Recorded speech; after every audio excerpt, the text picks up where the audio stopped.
Inilah Rumah Politik tribunbengkulu.com. Pemilu serentak 2024 adalah hajatan pemilu paling bersejarah di negeri ini. Untuk itu, kami, tribunbengkulu.com, meluncurkan program Rumah Politik sebagai wadah bagi masyarakat, penyelenggara, bahkan politisi untuk bersuara lebih banyak, tapi lebih bermutu. Assalamualaikum warahmatullahi wabarakatuh. Halo Tribuners, jumpa lagi dengan saya Muhammad Arif Hidayat, jurnalis tribunbengkulu.com.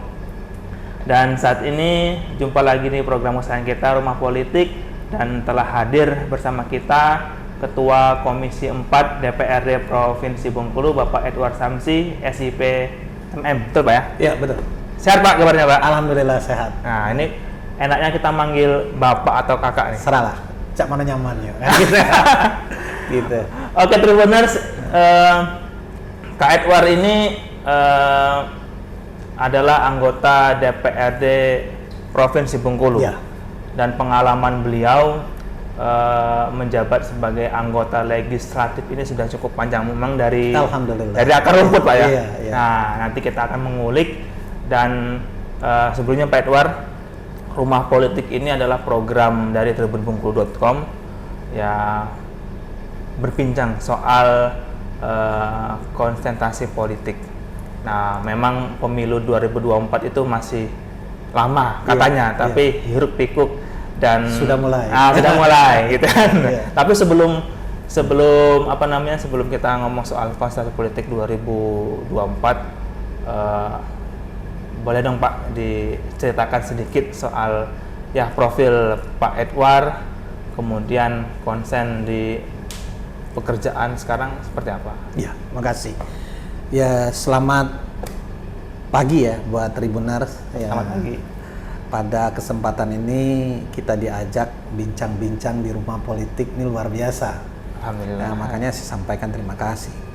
Yang kedua, ada awal mulanya, katakanlah seperti itu ya. Awal mulanya kita bisa seperti ini ya, tentunya tidak semudah membalik telapak tangan dan membutuhkan perjuangan yang luar biasa.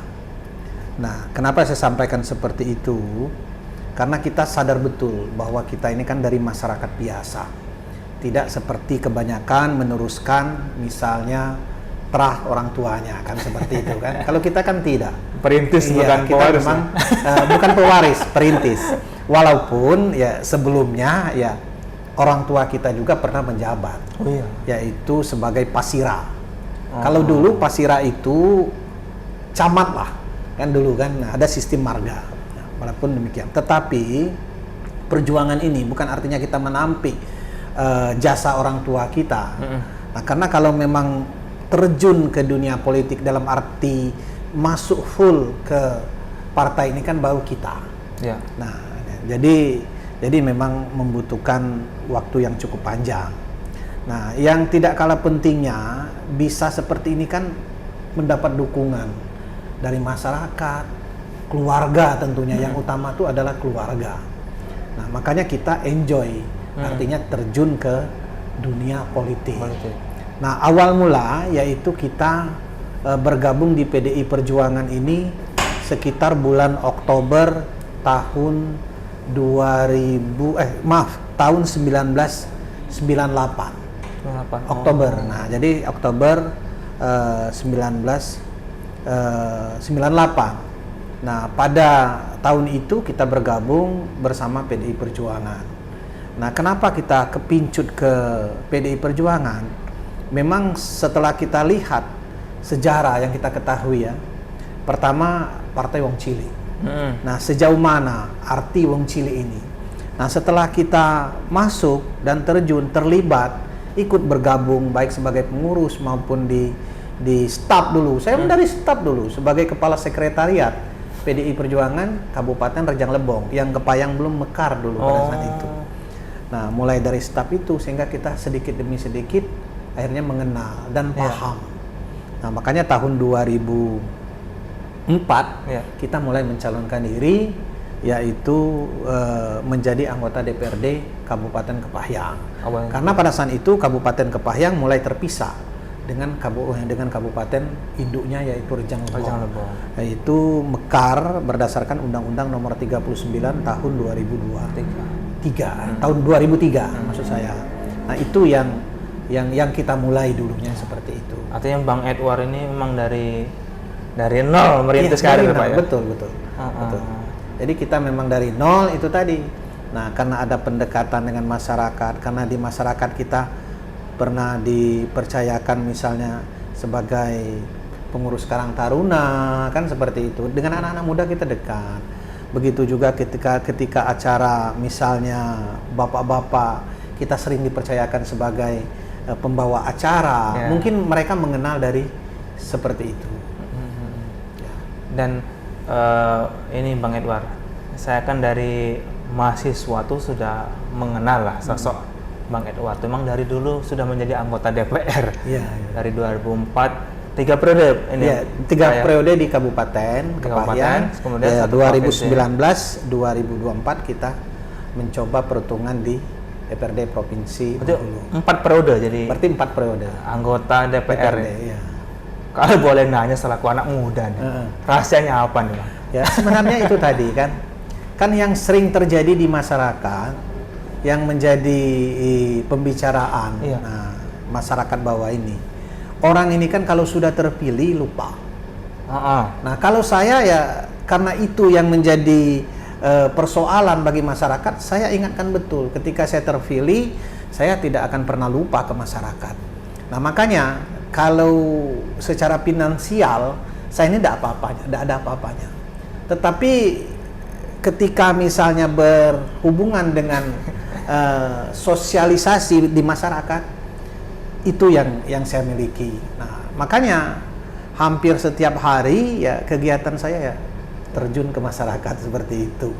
Nah, baik ketika suka maupun ketika duka. Dan saya tidak melihat bahwa si A memilih saya atau tidak. Bagi saya itu tidak menjadi persoalan. Siapa sih yang tahu yang milih saya si A, si B? Kan tidak ada. Nah, kalau kita hanya membedakan persoalan itu, maka sulitlah wakil rakyat itu terjun ke masyarakat. Nah, makanya saya punya konsep yang penting ketika saya dipercayakan mereka butuh bantuan baik secara finansial maupun misalnya secara moral untuk saya hadir di tengah-tengah mereka, saya akan hadir dan saya akan bantu. Katanya dulu 2024 pas pertama kali nyalon itu cuma modal 1 juta. Iya betul. Jadi inilah buat Tribuners ya. Saya awalnya dulu mencalonkan diri sebagai anggota DPRD Kabupaten Kepahyang itu dengan modal awal 1 juta rupiah. 1 juta rupiah. Jadi 1 juta rupiah itu saya belikan kalender, saya cetakkan kalender. Semuanya itu? Iya. Jadi kalau dulu 1 lembar kalender itu 1.000 rupiah, berarti dapat 1.000 lembar. Nah itulah alat saya, termasuk alat peraga lah gitu kan, seperti itu kan alat kampanye itu. Saya sampaikan ke masyarakat, saya calon, ini kalender. Itu modal kalender. Modal kalender hanya 1 juta. Kan kalau nggak pernah, saya masih ingat betul karena memang susah kan, artinya kan seperti itu. Nah, tapi alhamdulillah ketika saya dipercayakan, saya pelihara betul kepercayaan masyarakat tersebut dan setelah itu saya aktif di masyarakat. Ya sampai-sampai ada yang berseloroh ke kita ya. Gimana Pak Edward bisa menjaga kesehatan? Karena hampir setiap waktu itu adanya di tengah-tengah masyarakat. Saya lihat di ini beberapa medsos itu kan Pak Edward aktif ya keliling. Itu yang harus kita lakukan. Malam ceramah, kemudian ke pesta pernikahan, bagi-bagi kuis door prize lah ya. Itu sebenarnya itu ciri khas kita yang mungkin tidak dimiliki kawan-kawan yang lain ya.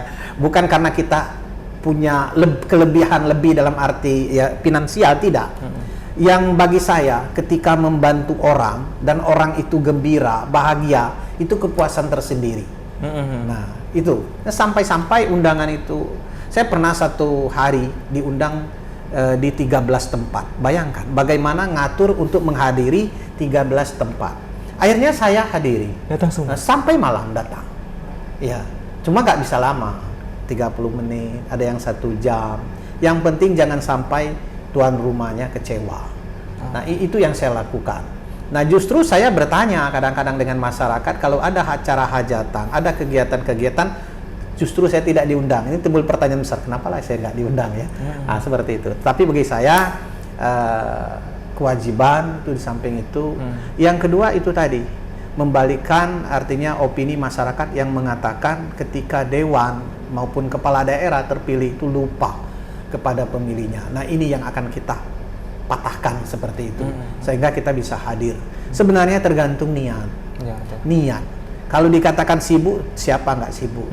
Tapi urusan masyarakat itu yang kita dahulukan. Itu prinsip saya seperti itu. Ya.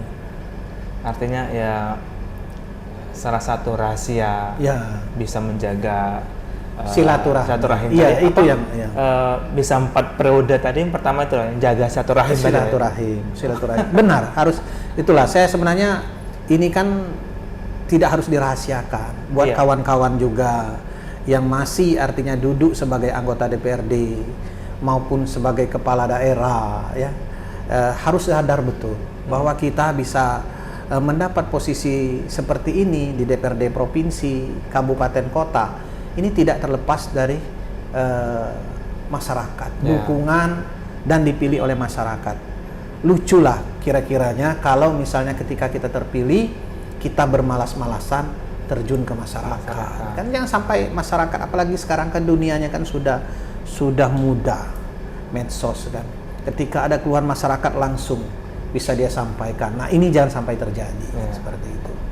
4 periode itu suka dukanya apa tuh, Bang? Ya jelas, suka, kalau dibilang duka itu munafik lah. Ya ada suka, ada dukanya. Ya, dukanya ketika kita tidak bisa membagi waktu undangan masyarakat. Itu jadi duka itu? Itu jadi duka saya, jangan mereka kecewa.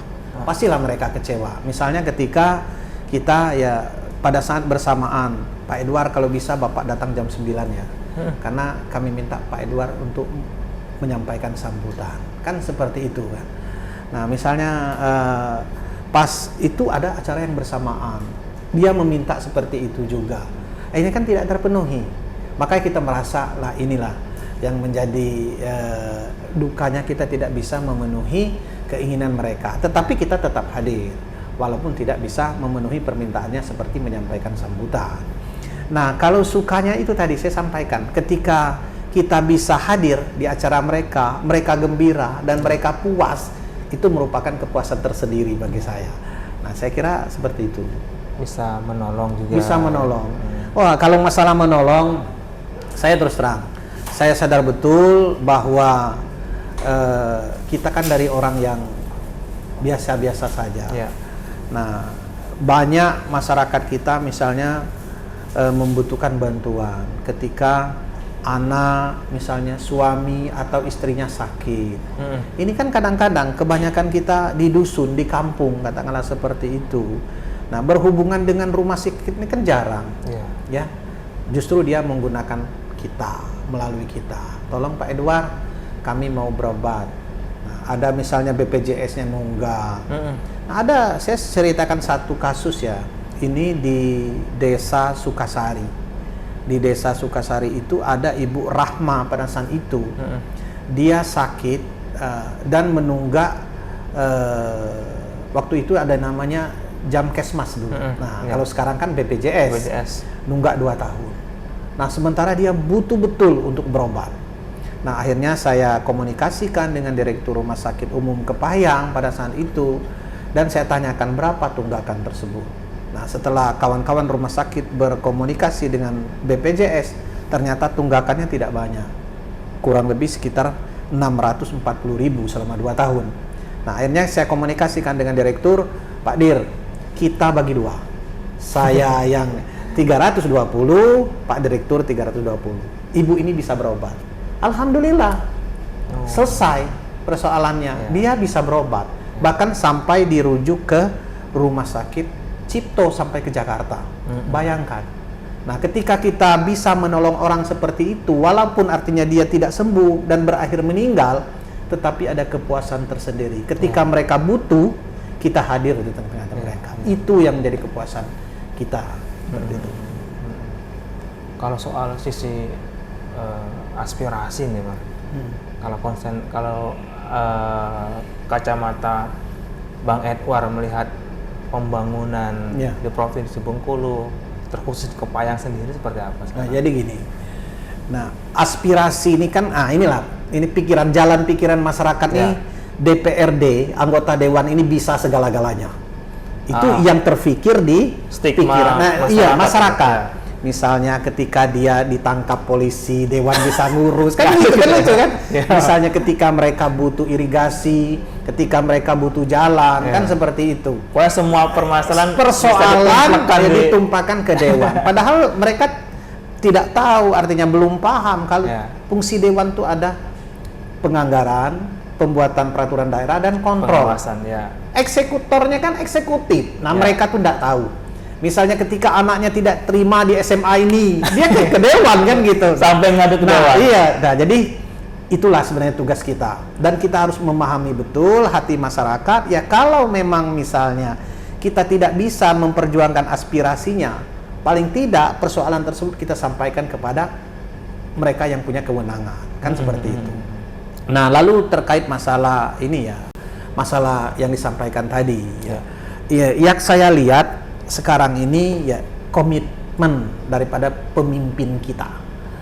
Ketika misalnya bisa bersinergi dengan DPRD, eksekutif, dan merumuskan persoalan yang akan kita laksanakan dalam hal ini kebijakan, kalau bisa dikomunikasikan dengan baik, saya kira tidak ada yang dikecewakan. Dan masyarakat ini kan yang perlu diberi pemahaman, perlu diberi pemahaman. Kami tidak bisa membangun misalnya jalan ini karena persoalan dana kita sekian. Bisa kami bangun, tetapi tidak sepanjang yang diinginkan. Komunikasi kuncinya. Yang saya lihat seperti itu. Saya lihat seperti itu. Memang kalau pembangunan yang diharapkan oleh masyarakat memang ya tidak maksimal bisa direalisasikan, tapi komunikasi tadi Bang. Ya, komunikasi. Ya. Kita contohkan saja ya. Pemerintah Provinsi Bengkulu sekarang APBD-nya itu sekitar 2,9 triliun. Belanjanya kurang lebih sekitar 3 triliun. 40,15% itu belanja pegawai. 40,15%. Idealnya, kalau menurut peraturan perundang-undangan, belanja pegawai itu kurang lebih sekitar 30%. Nah, sementara Provinsi Bengkulu sudah mencapai 40,15%. Ini terakhir dihitung oleh Kementerian Dalam Negeri. Nah, artinya peluang untuk membangun, untuk merealisasikan program gubernur dan wakil gubernur memang kita mengalami kesulitan. Makanya kita sering sampaikan, jangan menunggu dana transfer pusat ke daerah yang ada.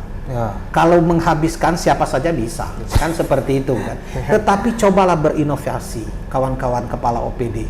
Misalnya kepala dinas PUPR misalnya, komunikasikan ke Kementerian PUPR. Kepala dinas pertanian misalnya TPHP, koordinasikan dengan Kementerian Pertanian. Apa yang bisa dibuat di Bengkulu misalnya kan. Nah, kita tidak harus terima uang, kita terima fisik bangunannya, tidak masalah. Kadang-kadang kita berpikir bantuan ini seluruhnya diinikan dengan uang, dinilai dengan uang. Nah, apa salahnya? Yang penting ya ini ada kegiatan kementerian tetapi diperuntukkan untuk masyarakat Bengkulu, misal ataupun 10 kabupaten kota itu. Dan saya belum melihat itu yang ada di Provinsi Bengkulu. Karena masyarakat juga nggak paham soal ini kucuran dana dari pusat sekian, tapi bentuk fisiknya Bang ya, jalan bagus. Bagi masyarakat tuh pertama misalnya kan dia sarana air bersih dia terpenuhi, jalan bagus. Kan seperti itu. Kebutuhan misalnya sarana produksi pertanian terpenuhi. Itu yang diingin masyarakat. Masyarakat tidak melihat karena ketika kampanye kan mereka tidak berbicara anggaran. Dulu calon menyampaikan tujuan kami ini ingin memakmurkan dan mensejahterakan masyarakat. Itu direkam oleh masyarakat banyak. Saya umpamakan misalnya yaitu ada program Pak Rohidin dan Pak Rosjonsa ini membangun stadion mini di seluruh kecamatan dalam wilayah Provinsi Bengkulu. Dan itu menjadi pertanyaan masyarakat sekarang. Nah, bayangkan kita ini ada 130 kecamatan seprovinsi Bengkulu. Nah, Rohidin Mersa dan Rosjonsa ini kan sudah berapa tahun berjalan Dan bisa kita hitung berapa stadion mini yang sudah dibuat mereka. Dan itu akan menjadi rekaman. Itu maksud saya contoh bentuk komitmen kepada masyarakat yang ditagih oleh masyarakat dan masyarakat tidak melihat berapa kemampuan anggaran kita. Makanya dengan masyarakat ini tidak usah janji muluk-muluk, sampaikan yang sebenarnya. Ya kalau janji muluk-muluk itu tadi, itu makanya kampanye itu sering yang muluk-muluk, tapi kenyataannya ya 90% meleset kan seperti itu. Ini Bang Edward ini bilang aktif di masyarakat, dekat.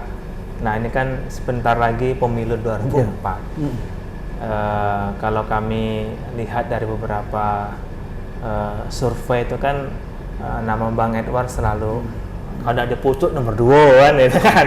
Nah ada nggak rencana untuk pemilu 2024 nanti? Atau jadi gini, masih di pileg atau di kada gitu?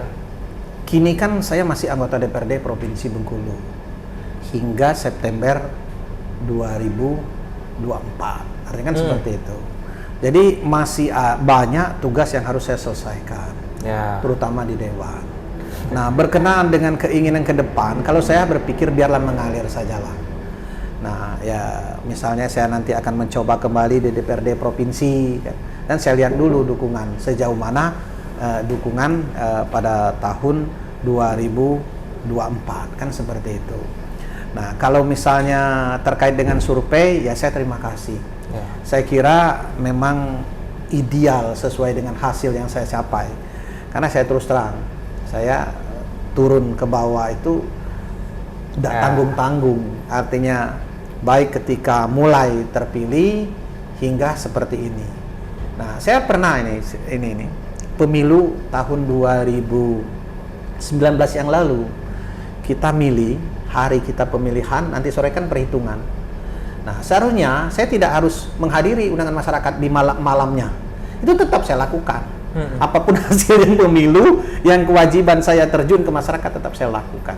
Orang kan sibuk, mungkin nongkrong di PPK, nongkrong di KPU. Kalau saya tidak. Ketika urusan masyarakat saya dahulukan. Yang pemilu biarlah berjalan, kan seperti itu. Nah, nantilah kita lihat. Yang jelas kita laksanakan yang ada, dan kalau memang kita ditakdirkan, Tuhan pasti memberi jalan. Tapi udah ada kan, Bang?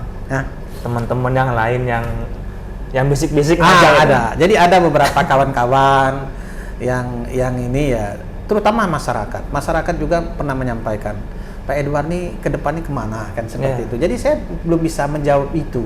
Karena posisi saya masih sebagai anggota DPRD, dan biarlah berproses. Yang jelas terbaik untuk masyarakat lah, kan kira-kira seperti itu. Mudah-mudahan ini, Bang. Oke, Bang, kalau ini soal soal konsultasi politik. Nah, kira-kira kalau untuk capres nanti PDI gimana?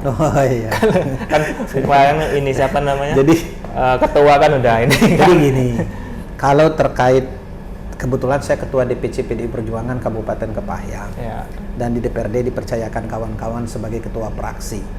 Kalau terkait masalah capres, itu sesuai dengan hasil Kongres Bali, bahwa pada saat Kongres secara aklamasi kami menyerahkan sepenuhnya kepada Ibu Ketua Umum menentukan siapa capres yang akan ditunjuk beliau. Dan kemarin juga pada saat kita hadiri hari puncak peringatan hari ulang tahun PDI Perjuangan ke-50 di Jakarta Expo, beliau juga menyampaikan hal yang sama, bahwa kepada jajaran pengurus baik di tingkat DPP, DPD, DPC, PAC hingga ke ranting itu harus mengikuti hasil Kongres. Jadi artinya kan seperti itu. Jadi artinya kita masih tetap menunggu yaitu keputusan Ibu Ketua Umum, dan saya yakin dan percaya Ibu Ketua Umum tidak akan salah pilih. Karena pengalaman yang sudah akan seperti itu. Dan kalau bagi kita di internal PDI Perjuangan itu sudah terbiasa. Sudah terbiasa dengan hal-hal seperti ini. Nah, mungkin kawan-kawan saja yang di luar yang sering seperti penasaran katakanlah seperti itu. Tapi yakin yang percayalah, bukan terbaik untuk PDI Perjuangan, tetapi terbaik juga bagi masyarakat Indonesia. Ya. Seperti itu. Nah, yang terakhir nih Bang, mungkin untuk masyarakat di sana di Provinsi Bengkulu, menjelang pemilu 2024 ini kan tentu gesekan antar masyarakat, Ya. antar golongan itu kan semakin kencang. Nah, untuk menghindari konflik internal maupun eksternal, nah ada pesan untuk masyarakat. Ya. Jadi buat masyarakat Provinsi Bengkulu atau sekalian buat Tribuners Ya. Nah, supaya artinya mengikuti tahapan pemilu, baik kapasitas sebagai anggota partai politik maupun sebagai bakal calon, sekalipun seluruh masyarakat. Kita ikuti saja dan kita percayakan kepada lembaga penyelenggara, yaitu KPUD dan Bawaslu untuk di tingkat provinsi dan kabupaten. Karena saya yakin dan percaya mereka akan melaksanakan tugas sesuai dengan peraturan perundang-undangan yang berlaku. Ya. Dan buat kita yang punya jago, kan seperti itu kan, misalnya misalnya nanti kepala daerah maupun bakal anggota DPRD provinsi, kabupaten, kota, saya kira kita bersaing secara sehat sajalah. Silakan sampaikan program jagonya seperti apa, kan seperti itu, keinginannya seperti apa, dengan cara-cara yang cerdas. Nah, jangan saling memprovokasi, karena memprovokasi ini tidak baik, sehingga menimbul gesekan. Bagi kita tidak mungkin semuanya seluruh terpilih, apalagi misalnya anggota DPRD kabupaten kota, terus provinsi hanya 45 orang. Ini tidak mungkin seluruhnya akan terpilih. Pasti ada yang terpilih dan ada yang belum terpilih. Jadi untuk itu yakinkan kepada kami yang berkompetisi ini untuk melakukan, dan masyarakat silakan mengikuti yaitu tahapan tersebut sesuai dengan kapasitasnya masing-masing. Ya. Saya kira itu. Oke, terima kasih nih Bang. Oke, terima kasih Edward ya. Santi, telah berbincang di Rumah Politik di program tribunbengkulu.com. Mudah-mudahan apa yang diniatkan maupun diprogramkan Bang Edward bisa terrealisasi. Amin. Semoga semuanya sukses, termasuk Tribun Bengkulu. Amin. Oke Tribuners, itu tadi bincang di Rumah Politik program tribunbengkulu.com. Mungkin apabila ada kata salah maupun hilap dari saya selaku host, saya mohon maaf yang sebesar-besarnya, dan tolong di subscribe maupun di like dan komen di akun medsos tribunbengkulu.com, baik di fanspage tribunbengkulu.com dan di channel YouTube-nya. Oke, saya akhiri, wal muwafiq ila thoriq. Wassalamualaikum warahmatullahi wabarakatuh. Waalaikumsalam warahmatullahi wabarakatuh.